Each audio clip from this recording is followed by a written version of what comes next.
వీక్షకులకి good evening అండి. Yeah అంటే చెప్పండి మేడం. ఇంత రచ్చ జరుగుతుంది, ఇదేమి కొత్త వ్యవహారం కాదు అని వైఎస్ఆర్సీపీ వాళ్ళు మాట్లాడుతున్నారు. ప్రపంచంలో చాలా మంది గుండు చేయించుకున్నారు, ఎందుకు అన్నా చేయించుకుంటే పెద్ద విచిత్రం అని మాట్లాడుతున్నారు. మీ ఆన్సర్ ఏంటండి? అంటే ఇప్పుడు హిందూ హైందవాన్ని ఫాలో అయ్యే ప్రతి ఒక్కళ్ళు అంటే కలియుగ వెంకటేశ్వర స్వామికి మొక్కులు అంటే ఏదో ఒక జీవితంలో ఏదో ఒకసారైనా చేపించుకుంటారు. వాళ్ళ వాళ్ళకి జరిగిన ఇన్సిడెంట్స్ వల్ల భగవంతుడు కృపా కటాక్షాలతోటి బయటపడిన విషయాల్లో కానీ ఆర్థిక విషయాల్లో కానీ ఇంకేదైనా వాళ్ళు అనుకున్న మొక్కులు తీవ్రమైన ప్రమాదాల నుంచి తప్పించినప్పుడు కానీ ఒకవేళ చాలా ఇబ్బందుల్లో ఉన్నప్పుడు మొక్కుకున్నప్పుడు గానీ అలాంటి తప్పిపోయినప్పుడు గానీ దానికి ఆయనకి భక్తితోటి ఆయనకి సమర్పించుకుంటారు. తలనీలాలు సమర్పించడం అంటే ఆడవాళ్ళు ముఖ్యంగా ఆడవాళ్ళకి అందం చాలా ముఖ్యం. అందానికి జుట్టు చాలా ఇంపార్టెంట్. ఎప్పుడైనా తల అంటే ఆడవాళ్ళకి అందం జుట్టులోనే ఉంటుంది అంటారు. ఎంట్రుకలను కొంచెం అందరూ స్పాలు అని అయ్యని ఇయ్యని పెట్టుకొని మెయింటైన్ చేస్తూ ఉంటారు. ఒక జుట్టు మెయింటైన్ చేయడానికే మంత్లీ చాలా ఎక్స్పెన్సివ్ గా మెయింటైన్ చేసుకుంటా ఉంటారు జుట్టుని. అంత జాగ్రత్తగా చూసుకునే జుట్టుని కూడా ఆయనకి తీసేసి అంటే నేను అందం కన్నా ఆడవాళ్ళకి ఇంపార్టెంట్ ఏది లేదు, అది కూడా పక్కన పెట్టి అంటే దేవుడి కోసం భగవంతుడి కోసం అంత భక్తితోటి తన అందాన్ని కూడా సమర్పించేసి అది భక్తిగా చేసుకుంటారండి. Let me complete. భక్తిగా చేస్తారు. అంత పవిత్రమైన విషయం అది. అంటే దానికి మించి ఇంకా ఎక్స్ట్రీడ్ ఏం లేదు కదా. సో దానికి మించి ఇంకేమి ఆయనకేమి ఇవ్వగలము భగవంతుడికి అన్న దానిలోనే ఆ ఆడవాళ్ళు ఎక్కువగా తలనీలాలు సమర్పిస్తుంటారు. మొట్టమొదటిగా నీలాంబరి అనే ఒక మహిళ వెంకటేశ్వర స్వామి వారికి అందం ఇంకా అందం మీద చాలా ఇష్టం ఉన్న ఆవిడ ఆయనకి కృతజ్ఞతగా భక్తితో తలనీలాలు సమర్పించడం వల్ల తలనీలాలు అనే పేరు వచ్చింది. మామూలుగా తలనీలాలు అనే పేరు రావడానికి కూడా కారణం నీలాంబరి పేరులో ఉన్న నీలం అనే అక్షరం ఆ పదం పలికేలాగా పెట్టారు. శ్రీవారి సేవలో ముఖ్యమైన ఘట్టం లాగా పెట్టారు. సో ఒక Russian orthodox family Christian family నుంచి వచ్చిన వ్యక్తి అంటే క్రిస్టియానిటీని ఫాలో అయ్యే ఒక వ్యక్తి హైందవ ధర్మాన్ని హైందవ దైవాన్ని కొలవడం చాలా గొప్ప విషయం. హిందువులు ఇవ్వడం గొప్ప విషయం కాదు. అంటే ఎందుకంటే మనం ఫాలో అయ్యేది మన దేవుళ్ళని మన హైందత్వాన్ని మన సనాతన ధర్మాన్ని కాబట్టి మనం చేస్తాం. ఎంత ఎక్స్ట్రీమ్ కైనా వెళ్ళి చేసుకుంటాం. మన భక్తి ప్రపత్తులతోటి మనం అలా మెసులుతాం.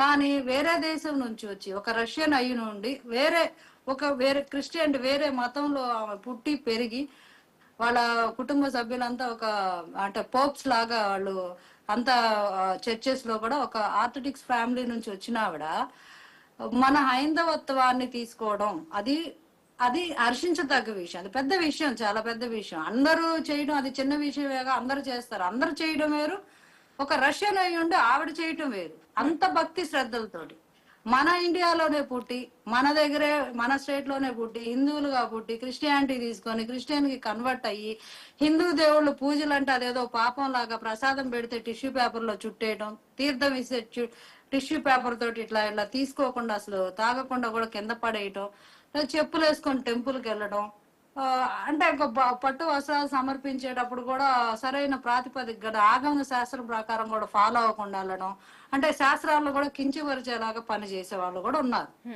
అలాంటి వ్యక్తిత్వాలు ఉన్న మనుషులు ఉన్నారు. ఏంది మన దేశంలో పుట్టి మన రాష్ట్రం అంటే మన హిందుత్వం మన దేవుడినే మనం కొలవలేము సరిగ్గా. వేరే దేశం నుంచి వచ్చి మన దేశంలో శివపార్వతి గారు ఓకే గొప్ప విషయమే. కానీ దీని వెనకాల ఏదో హిడెన్ అజెండా ఉంది. బీజేపీ పార్టీ ఉంది. సనాతన ధర్మానికి పబ్లిసిటీ కావాలి కాబట్టి ఇలా చేయించారు, సమయాన్ని వాడుకున్నారని వాళ్ళు ఆరోపిస్తున్నారు. ఎవరికి పబ్లిసిటీ కావాలి? వైఎస్ఆర్సీపీ పార్టీ వాళ్ళ లాంటి వాళ్ళకి అయితే పబ్లిసిటీ కావాలి. ఇప్పుడు వాళ్ళ కుమారుడికి పెను ప్రమాదం తప్పింది, ఆ కృతజ్ఞతతో వాళ్ళు ఆ సమయంలో ఆవిడ మొక్కుకున్నారు. వెంకటేశ్వర స్వామి వారి మీద నమ్మకం ఎక్కువ కాబట్టి మొక్కుకున్నారు. ఆవిడ మొక్కు చెల్లించుకున్నారు. కొడుకు తిరిగి రాగానే కృతజ్ఞతగా మొక్కు చెల్లించుకున్నారు. ఇందులో పబ్లిసిటీ ఏముంటది? అంటే మొక్కు తీర్చుకోవడానికి కూడా పబ్లిసిటీ కోరుకుంటారా? ఎందుకు జనాలు ఇష్టపడ్డారు, ఆవిడ చేసిన చర్యలు ఎందుకు నచ్చాయి జనాలకంటే ఒక క్రిస్టియన్ అయ్యి ఉండి కూడా ఇంత భక్తి శ్రద్ధలతో ఈవిడ ఇంత ఇదిగా చేస్తున్నారే అనే ఒక ఆలోచన అందరిలో వచ్చి అందరు మెచ్చుకుంటున్నారు ఆవిడని. హిందూ మహిళలు కూడా మేము కూడా ఇలా చేయలేదు, మేము కూడా కాస్త ఆలోచిస్తామేమో, కానీ ఈవిడేంటి ఇంత బాగా చేస్తున్నారు అసలు, ఈవిడేంటి ఇంత పబ్లిక్ గా అంత అంటే కనీసం టోపీ కూడా పెట్టుకోకుండా తిరుగుతున్నారేంటి ఈవిడ. కొంతమంది అయితే వెంటనే అయిపోగానే తలనేలాలేమో టోపీ ఒకటే పెట్టేసుకుంటారు లేడీస్ ఎక్కువ మంది, ఎందుకంటే ఆ షైనెస్, ఆ భయం, ఆ బెరుకు. శివపార్వతి గారు అలాంటిది కూడా లేకుండా ఆవిడ చాలా చాలా చక్కగా అందరు ఆ ప్రసాదం వడ్డించేప్పుడు గాని, ఆ దేవుడికి హారతి ఇచ్చేప్పుడు గాని ఆవిడ మన అపీరెన్స్ చూస్తుంటేనే అర్థమైపోతుంది కదా, కంప్లీట్ గా 100% తన భక్తి శ్రద్ధలతో చేశారు ఆవిడ. సో దాని వల్ల అందరికి రీచ్ అయింది, అందరికి మెచ్చుకుంటున్నారు. దాని వల్ల అది ఎక్కువ మందిలోకి వెళ్ళండొచ్చు. ఎందుకంటే పవన్ కళ్యాణ్ గారు లాంటి వ్యక్తి అంటే ఒక ప్రపంచం. ఆయన వైఫ్ శివపార్వతి గారు వెంకటేష్ గారితో మాట్లాడే ముందు ఒక క్వశ్చన్ అండి వెంకటరెడ్డి గారు రేస్ చేశారు, అడగదగ్గ క్వశ్చన్ కాకపోయినా పవన్ కళ్యాణ్ ఏ మతస్థులండి? పవన్ కళ్యాణ్ గారు ఏ మతస్థులు ఆయనకు తెలీదా? అంటే రష్యా వెళ్ళి క్రిస్టియానిటీని తీసుకున్నారు, బాప్టిజం తీసుకున్నారని మాట్లాడుతున్నారు, దీంట్లో వాస్తవం ఎంత?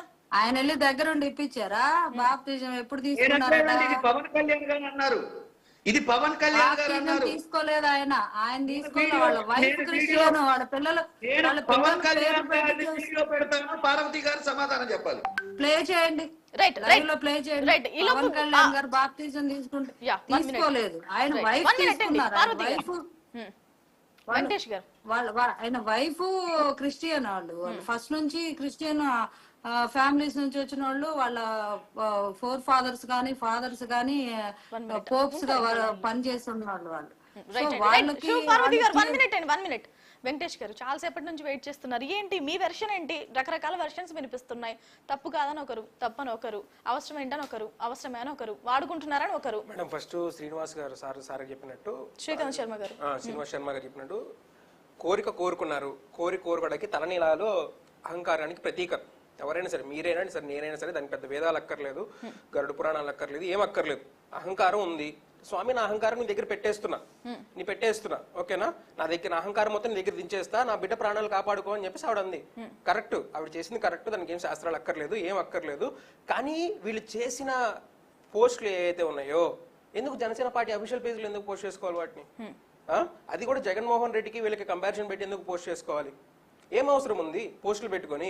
మీరు అక్కడ కంపేర్ చేసి పోస్టులు పెట్టడం వల్లే వీళ్ళు గరికపాటి గారిది తీశారు. ఫస్ట్ మనం కదిలిందే ఎవరు కదిలేరు, అది ఒకటి గుర్తుపెట్టుకోవాలి. నెక్స్ట్ అల్లా రెజినా ఒక్కలే కాదు, మీరు అరుణాచలం వెళ్ళి చూడండి, రమణ మహర్షి ఆశ్రమంలో చూడండి, ఎంత మంది ఉంటారు. కానీ డిప్యూటీ సీఎం స్థాయిలో వ్యక్తున్న వాళ్ళ భార్యలు అసలు టెంపుల్ కి వచ్చి పద్ధతిగా ఏదో ముక్కుబడిగా వచ్చడం చూసాం, కానీ గుండు కొట్టించుకున్న వాళ్ళు మీరు చూసారా? ఎందుకు? అదే చెప్తున్నాం కదా, ఇప్పుడు మీరు శాస్త్రం ప్రకారం సార్ చెప్పారు, ఇందాల గురుగారు చెప్పారు, ఏమని చెప్పారు, అసలు చేయించుకోవాలని లేదు. కానీ ఫస్ట్ మీరు తలనీలాలు ఎక్కడి ఇచ్చడం స్టార్ట్ అయిందంటే లేడీస్ దగ్గరే స్టార్ట్ అయింది. అక్కడ తప్పేం లేదు, లెజినా గారు చేసింది కరెక్ట్. కాకపోతే జనసేన వాళ్లే కావాలని తీసుకొచ్చి సోషల్ మీడియాలో పెట్టి దీన్ని వేరే వాళ్ళకి కంపేర్ చేయడం. ఇందాక ఈ మేడం గారు మాట్లాడుతూ ఏమన్నారు, టిష్యూ పేపర్లో చూడడం, ప్రసాదాల్లో కట్టడం, ఫుల్ వీడియో చూడండి అవి.